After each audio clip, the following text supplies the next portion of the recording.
Back in the 1600s to the 1700s, the 13 colonies were discovered and created by settlers crossing the Atlantic Ocean in great big ships. The 13 colonies were named as follows from top to bottom: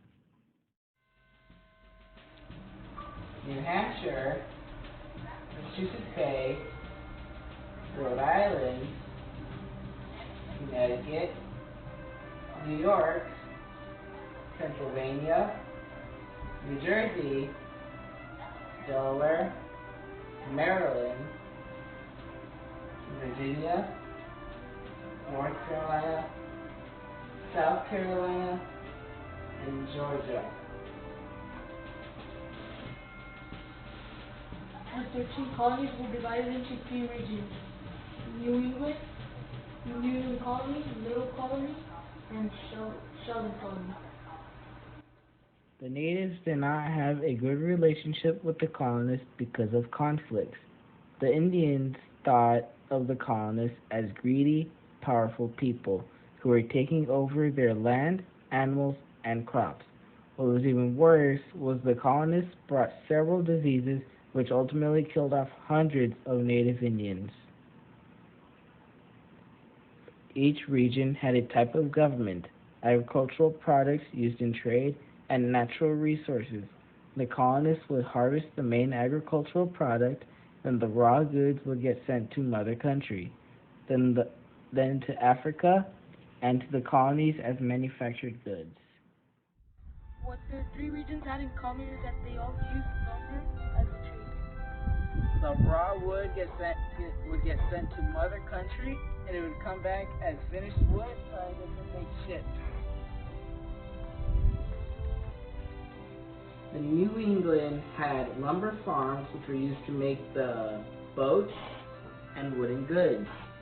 There were fish that they killed and ate for food. There was rum to drink, and they would kill animals for their fur to keep the colonists warm during the winter.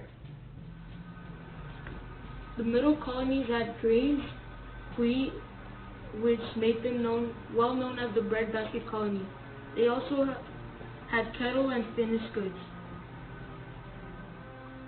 The Southern colonies' cash crops were tobacco and cotton. They also had finished goods from the Americans. One of the main cash crops for the southern colonies was tobacco. They would harvest it, dry it, and send it to mother country. The 13 colonies also had different types of geographic area. The middle colonies had the Appalachian Mountains, wild winters, longer summers, unclear forests, and fertile soil. In the southern colonies, the temperatures were warmer than in the middle colonies. The soil was well suited for growing crops, and they were a cash crop region. They had lots of flat land, the harvest season was long, and they had small forests here and there. They had a tar industry, the transatlantic slave trade. The land was flat and Was very unfertile. They could not grow anything but weeds.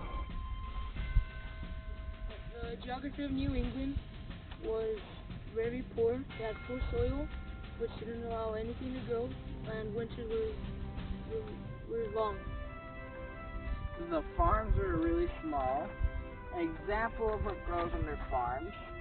This is another example of what the earth under them looks like. The people that lived in the colonies were religious people, Puritans, pilgrims, merchants, farmers, slave owners, and the natives that originally owned the land.